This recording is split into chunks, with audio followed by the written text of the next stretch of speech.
Nous sommes à Villeneuve, en Suisse. Entourée de montagnes, cette commune cossue se situe à seulement 5 km de Montreux, ville mondialement connue pour son festival de jazz. Villeneuve est une petite bourgade du canton de Vaud, au bord du lac Léman, à grosso modo 20 km de la frontière française. C'est un village de 5700 habitants, très tranquille, à proximité d'Aigle, qui est le chef-lieu du district ici. C'est une ville viticole, il y a beaucoup de vignes. C'est une ville industrielle et commerciale. Il y a une zone industrielle et artisanale qui est importante. Et puis, on bénéficie aussi du tourisme, des gens qui viennent se reposer sur les quais de Villeneuve et comme ça. Le 5 novembre 2014, vers 21h30, alors que la commune est plongée dans l'obscurité la plus totale, le bracelet de sécurité d'un certain Marcel, 83 ans, est activé. Il s'agit d'une montre avec un gros bouton poussoir que la personne peut actionner très facilement. Ce bracelet est connecté à une centrale qui alerte immédiatement les voisins de Marcel.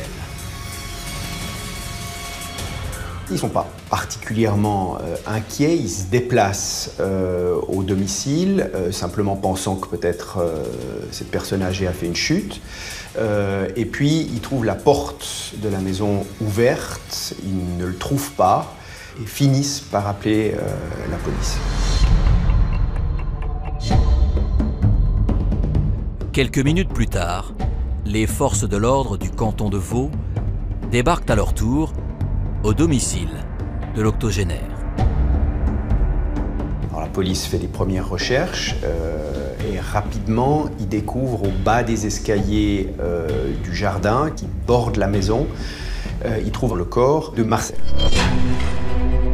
Alors, que s'est-il passé dans cette maison bourgeoise de Villeneuve? La victime aurait-elle fait une mauvaise chute? Ou s'agit-il d'un cambriolage qui aurait mal tourné?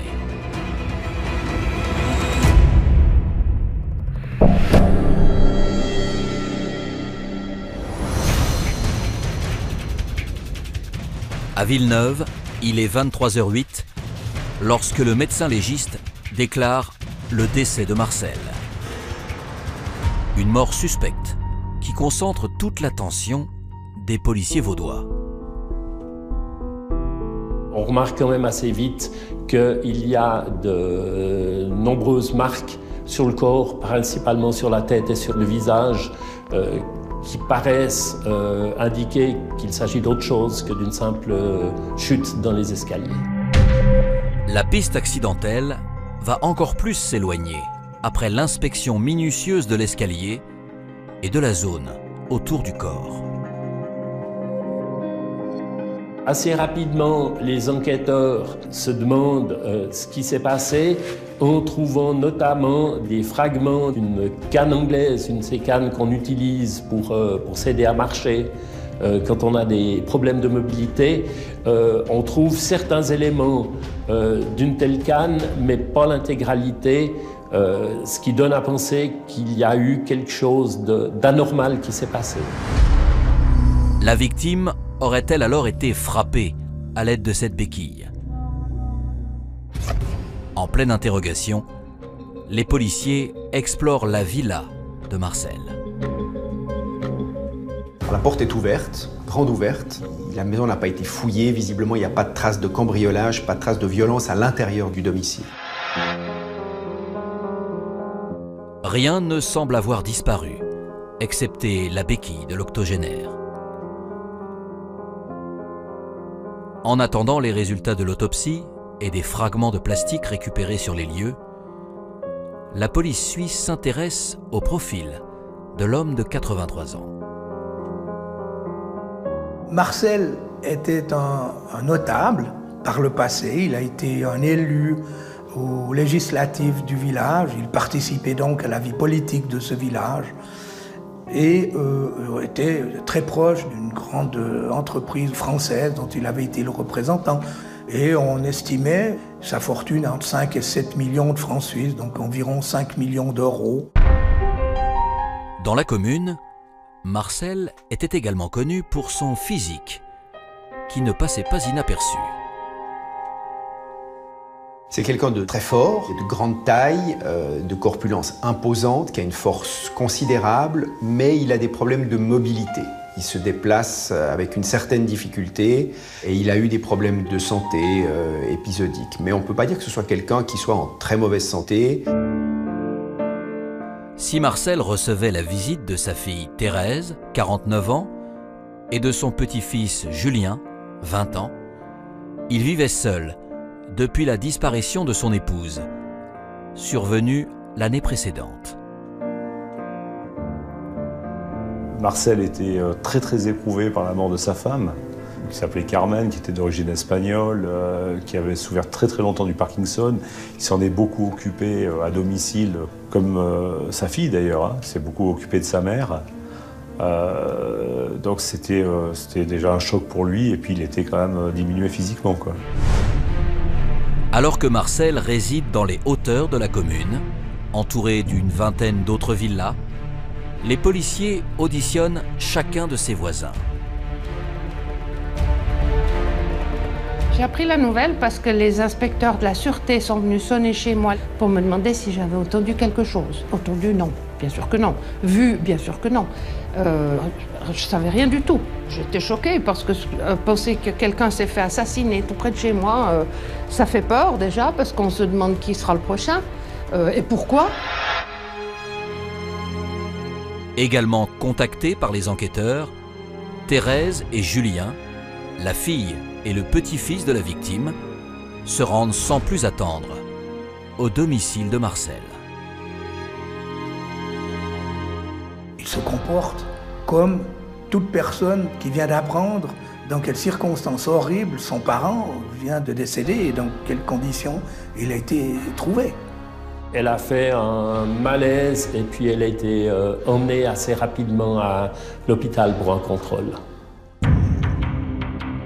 Après avoir repris ses esprits, Thérèse, 49 ans, raconte aux policiers avoir vu Marcel le jour de son décès. Elle a passé une partie de la journée avec son père, qu'elle s'occupe très régulièrement de lui, qu'elle l'a notamment amené chez le physiothérapeute, qu'il a mangé à son domicile à midi, et au fond qu'ils ont eu encore des contacts jusqu'en fin d'après-midi le jour même. Face aux enquêteurs, la fille de la victime assure qu'il ne peut y avoir qu'une seule explication au meurtre de son père. C'est celle qu'ont eu également les personnes qui ont été alertées par ce décès. C'était un cambriolage qui aurait mal tourné. Thérèse va encore plus loin et formule même de lourdes accusations. Il y avait une femme dont son père avait causé, qui était une prostituée brésilienne qu'il voulait éventuellement épouser. Celle-ci avait des connexions avec d'autres compatriotes désargentés qui pourraient être intéressés par la fortune de Marcel. Alors, qui est cette mystérieuse femme? Est-elle réellement impliquée dans le décès de Marcel? Et Thérèse a-t-elle dit toute la vérité aux policiers?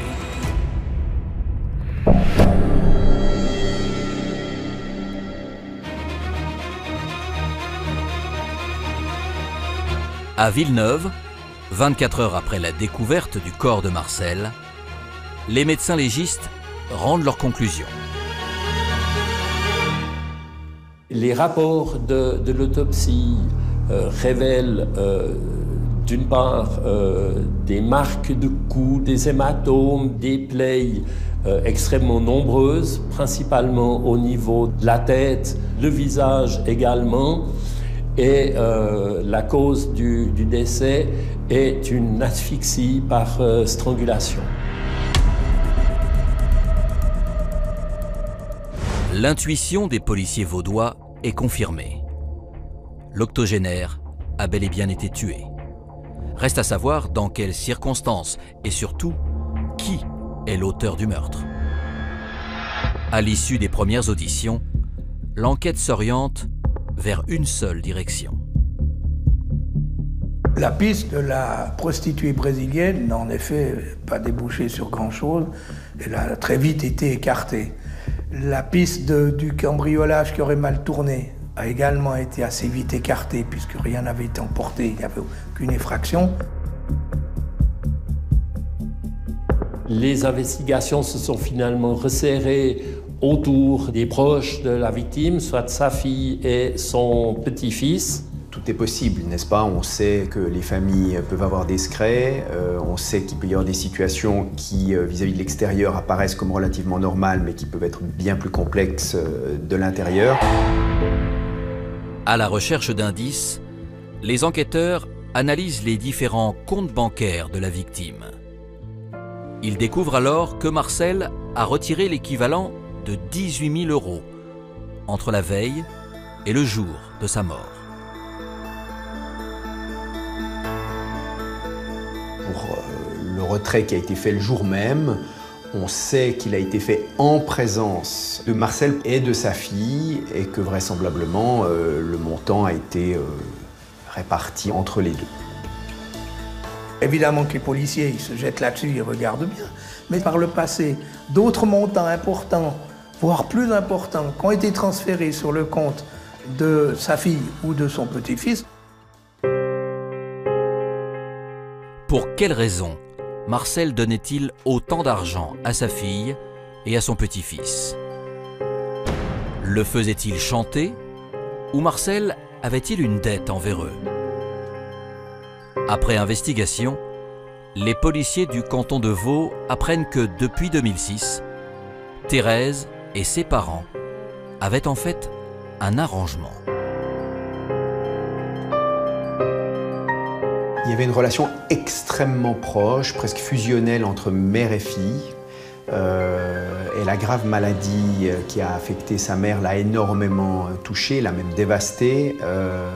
Et je dirais que c'est évidemment ça qui a déclenché cet investissement, on va dire, hors du commun pour cette femme âgée qui va finalement mourir de la maladie qu'elle a. C'est certainement ça qui amène l'intéressée à cesser de travailler, à se consacrer à sa mère. Et puis ensuite, elle prendra le relais. Le père va au départ mieux.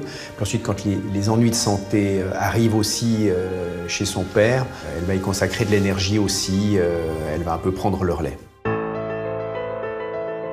En échange, il lui versait une rente qui faisait plus que compenser le salaire qu'elle avait précédemment et qui finançait également tant une partie de l'écolage de Julien qu'un certain nombre de voyages ou de week-ends que Thérèse et son fils faisaient. Chaque année, Marcel pouvait verser à sa fille Thérèse près de 45 000 €. Fort de cette découverte, les enquêteurs réalisent que le mobile financier ne tient pas. Comme elle est l'héritière unique de son vieux père, évidemment que pour tout policier, c'est pas la suspecte numéro 1. On ne voit pas en quoi elle avait intérêt à tuer celui qui fournissait déjà l'essentiel de son train de vie et dont elle allait hériter, en principe, sans souci. D'autant que la personnalité de Thérèse, sociologue de formation, ne semblerait pas coller avec celle d'une femme capable d'un parricide.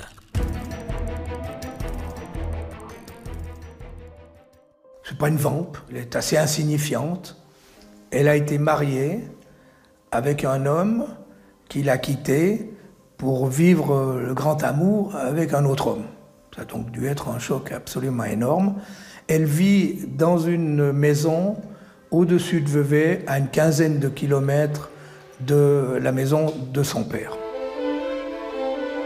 Après le départ de son mari, Thérèse se retrouve seule à vivre avec son fils, âgé de 20 ans, en 2014. C'est un garçon sympa, qui est aussi généreux. qui sort à Montreux en général dans les boîtes de nuit et puis les bars chics, qui vit assez bien, quoi. Enfin, qui consomme, qui offre des verres, et puis qui repart plutôt en taxi. Julien va créer une relation avec sa mère très particulière, très complexe.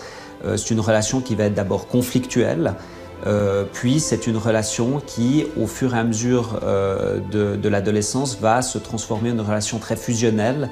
Et il y aura presque un mimétisme entre les deux. Si Thérèse et Julien s'éloignent des radars de l'enquête, de nouveaux témoignages vont à nouveau semer le doute dans l'esprit des policiers. Les cousins de Marcel ont aussi été entendus par les enquêteurs et ils n'ont certainement pas manqué de faire état du trouble de Thérèse par rapport à l'argent qui pourrait lui filer sous le nez, avec cet éventuel remariage de son père. Elle en avait parlé un mois environ avant le crime. Car si Marcel s'était remarié avec son amie brésilienne, la fille de la victime n'aurait pas eu d'autre choix que celui de partager l'héritage de son père. L'enquête des policiers va d'ailleurs confirmer à quel point Thérèse était obsédée par l'argent. Il est en effet apparu que par 2 fois, Thérèse avait modifié en sa faveur le testament de sa mère en ce qui concerne une maison propriété de sa mère à Madrid. Un testament modifié et homologué à la justice de paix de la région 2 jours après le crime. Et ce n'est pas tout. Le 28 novembre 2014, 3 semaines après le décès de Marcel, Thérèse va encore attirer l'attention sur elle. Il a été constaté que Marcel détenait des lingots de métaux précieux, or et platine notamment, dans une banque. Et nous avons relevé que Thérèse et Julien se sont conduits à la banque pour y prélever les lingots. Les policiers se sont rendus compte, au fil des jours, que cet intérêt était un peu précipité. Il y avait une volonté assez vive de récupérer le plus vite possible cet argent. Alors, pourquoi Thérèse et son fils se sont-ils empressés de vider le coffre dans lequel les lingots d'or de Marcel dormaient? Que vont retrouver les enquêteurs lors de la perquisition à leur domicile? La fille de la victime aurait-elle une part d'ombre?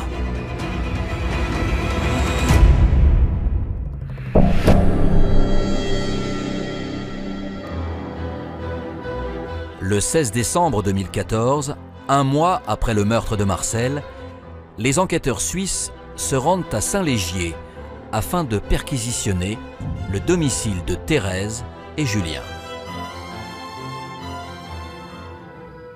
Ils vont découvrir effectivement ces lingots d'or qui ont été placés dans des boîtes de jeux. Et les intéressés vont expliquer que suite aux événements, au fond, ils ont eu peur que cet or disparaisse et qu'ils l'ont ainsi mis à l'abri.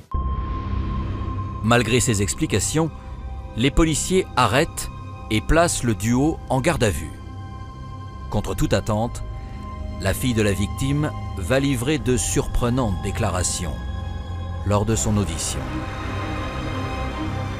Le premier jour où elle a été entendue comme prévenue, Thérèse a passé des aveux et a reconnu qu'elle avait tué son père. Elle a assumé seule la responsabilité en disant que son fils n'avait rien à voir. Puis dans un deuxième temps, elle a déclaré qu'elle avait agi avec le concours de son fils Julien. Une version qui sera ensuite confirmée par le petit-fils de Marcel. Alors que les interrogatoires se poursuivent, les enquêteurs vaudois tentent de lever le voile sur le mobile de ce parricide. Elle va assez rapidement expliquer qu'elle est littéralement submergée par des sentiments extrêmement forts, extrêmement violents depuis plusieurs semaines, qui ont finalement éclaté ce jour-là. Elle va expliquer qu'elle garde une rancœur terrible contre son père, et que finalement il y a une situation familiale bien plus complexe que ce que les premiers éléments, ou en tout cas les éléments extérieurs, peuvent laisser penser. Devant les policiers, Thérèse raconte qu'une récente conversation avec son père a eu sur elle l'effet d'un électrochoc. Son père lui aurait expliqué quelques semaines auparavant, malgré son âge, malgré le décès finalement assez récent de son épouse, eh bien qu'il aurait l'intention de convoler avec une jeune personne qui pourrait ainsi s'occuper de lui. Et c'est en tout cas comme ça que le comprend sa fille, qui le ressent comme une espèce d'ultime provocation à son égard.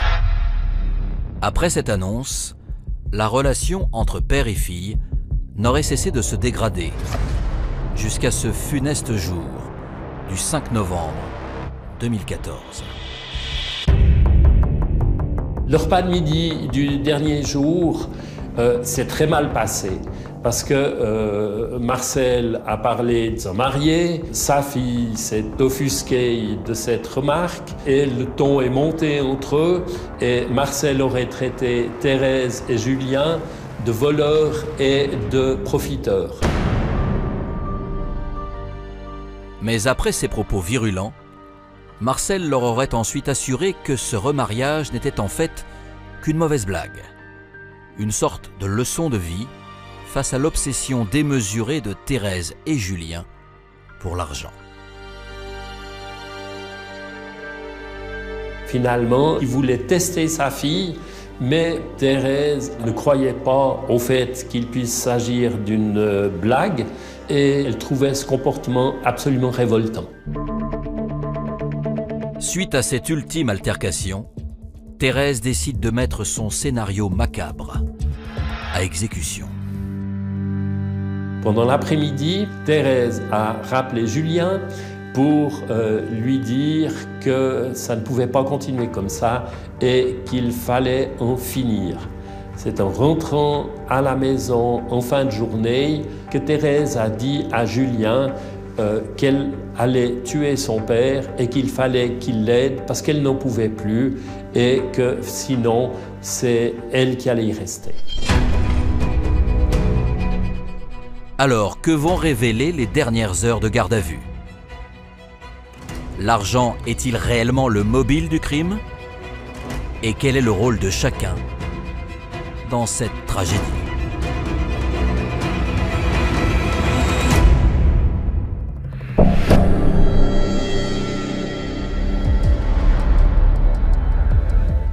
Dans les locaux de la police cantonale vaudoise, les interrogatoires des meurtriers présumés permettent de faire toute la lumière sur les préparatifs de l'assassinat.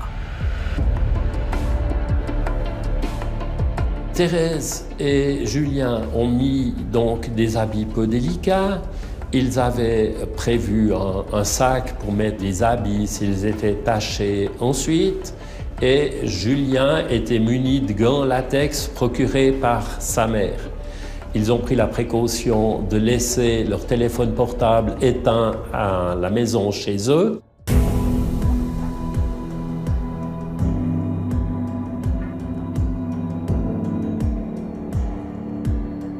Ils sont partis en voiture, mais pour ne pas éveiller l'attention de qui que ce soit, ils ne sont pas arrivés par le chemin normal, qui est une petite route d'accès qui arrive au-dessus de la villa du grand-père, mais ils ont parqué à Villeneuve, nettement plus bas, et ont dû monter dans le noir par un sentier assez escarpé pour arriver à la maison sans éveiller l'attention de qui que ce soit.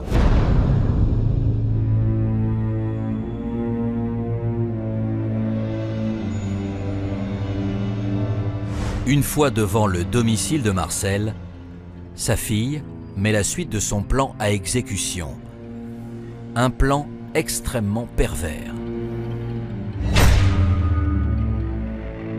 Elle tape à la porte pour prévenir son père que Julien aurait fait une tentative de suicide, qu'il faut qu'il sorte, qu'elle rejoigne la maison de Saint-Légier. Inquiet pour la santé de son petit-fils, Marcel sort de sa villa. Mais dès cet instant, le piège se referme sur lui.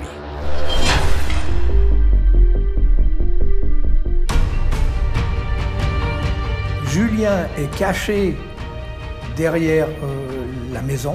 Au moment où le grand-père sort, les deux le bousculent dans les escaliers. Ils espéraient que cette chute aurait été suffisante. Dans le plan de Thérèse, la chute, qui est quand même vertigineuse pour un vieil homme, aurait dû être fatale. Mais le pépé n'est pas mort. À ce moment, Julien commence à frapper fort son grand-père au moyen d'une canne anglaise qu'il tient par le pied, donc il tape avec la partie où on appuie la main tellement vigoureusement que la canne va finir par se casser. Julien se saisit alors d'un parapluie pour achever son grand-père. Mais sous la violence des coups, l'objet se brise à son tour. Au même instant, Thérèse remarque que le bracelet d'alarme de Marcel s'est enclenché. Elle sait que les secours vont arriver et qu'elle doit agir au plus vite.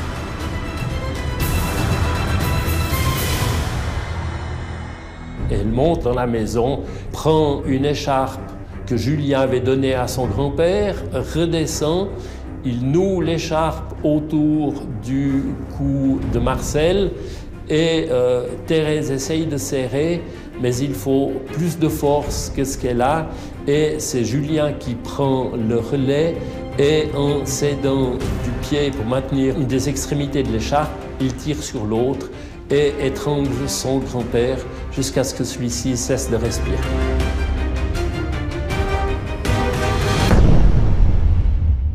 Sous pression, Thérèse et Julien ramassent à la hâte toutes les preuves de leurs méfaits. Puis s'enfoncent dans la nuit noire à travers les vignes, laissant le corps inerte de Marcel au sol. De retour à leur véhicule, stationné 700 mètres plus bas, mère et fils déposent l'écharpe, la béquille, ainsi que le parapluie dans le coffre. Ils retournent tranquillement chez eux et attendent. Et évidemment, plus tard, assez rapidement, la voisine les avise que Marcel a eu un accident. Au téléphone, Thérèse et Julien feignent la stupeur et l'inquiétude. C'est uniquement au moment où ils vont être contactés par des voisins qui donnent l'alerte. C'est à ce moment-là que la décision va être prise d'essayer de se débarrasser dans différents endroits des vêtements ou des objets qu'ils avaient avec eux. Si en garde à vue, mère et fils n'omettent aucun détail, leur motivation criminelle reste trouble. Elle a fait de nombreuses déclarations. Elle a parlé d'argent, mais elle a tout le temps déclaré en parallèle qu'elle avait tué son père parce qu'il y avait des tas d'émotions qu'elle réprimait depuis de nombreuses années suite à des mauvais traitements que son père lui aurait fait subir, mauvais traitements physiques, psychiques, voire même sexuels. Alors Thérèse dit-elle la vérité? Marcel est-il réellement le monstre décrit par sa fille? Afin de démêler le vrai du faux, les enquêteurs vaudois s'appuient sur les conclusions de l'expert psychiatre. Il a conclu à une légère diminution de responsabilité. L'expert, en d'autres termes, a considéré que Thérèse savait parfaitement ce qu'était le bien et le mal, savoir ce qu'on pouvait faire et ce qu'on ne devait pas faire, mais l'enquête n'a pas permis d'établir objectivement si Thérèse avait été victime de mauvais traitements, quelle que soit leur nature ou pas. En revanche, les recherches effectuées ont permis d'établir que Marcel n'avait certainement pas un comportement absolument irréprochable, sans qu'on puisse dire plus précisément ce qu'il en était par rapport à sa fille Thérèse. Mais concernant Julien, les experts ne retiennent cette fois aucune diminution de la responsabilité. C'est quelque chose qui, d'une certaine manière, étonne parce que les experts vont par contre être très clairs sur ce lien de dépendance qu'il y a entre lui et sa mère. Je pense qu'il est surtout affecté par la détresse de sa mère. Pour lui, la seule chose qui compte, c'est véritablement de venir en aide à sa mère qu'il voit complètement désemparée. Alors, comment va se dérouler le procès? Quelle sera la ligne de défense de Thérèse et de Julien? Et bénéficieront-ils de circonstances atténuantes?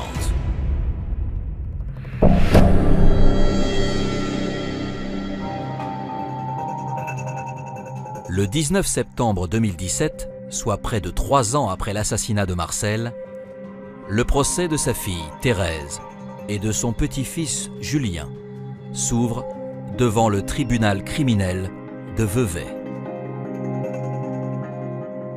Cette affaire a quand même un caractère assez exceptionnel. Une fille unique et un petit-fils unique assassinés leur père et leur grand-père, évidemment que ça suscitait de l'intérêt de la part du public et des médias. Si l'enquête de police a permis de comprendre les rouages du meurtre, le mobile, lui, n'a jamais été clairement établi au cours des investigations. L'occasion pour les avocats des 2 accusés de s'engouffrer dans la brèche.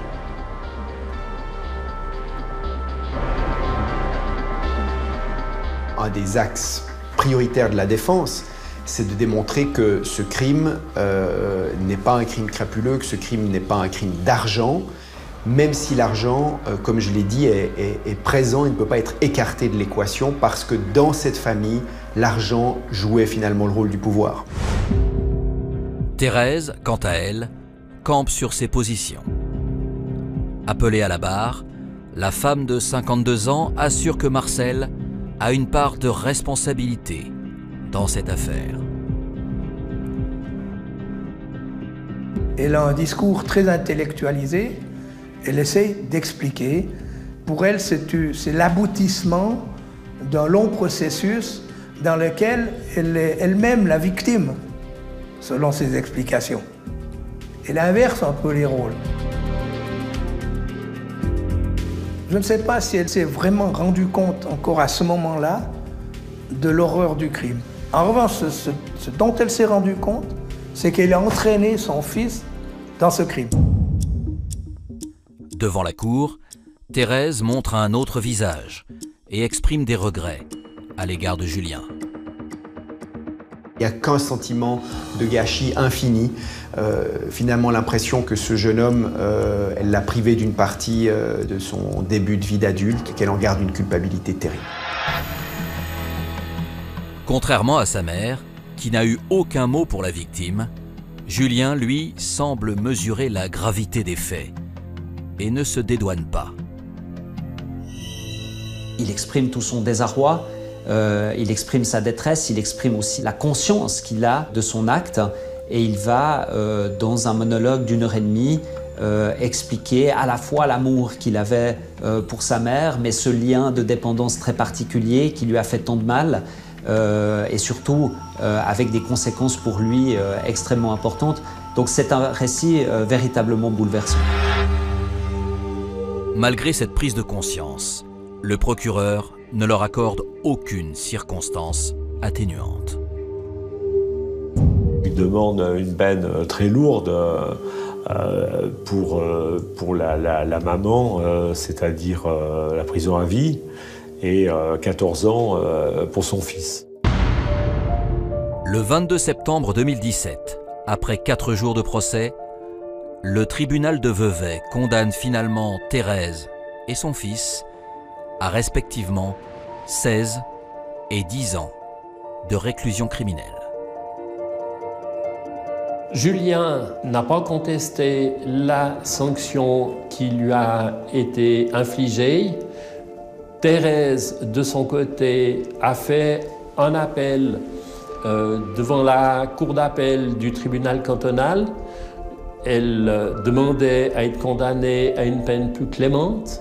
Le ministère public avait également fait usage de son droit de déposer une déclaration d'appel. Le tribunal cantonal a rejeté les 2 appels et a confirmé la condamnation de Thérèse.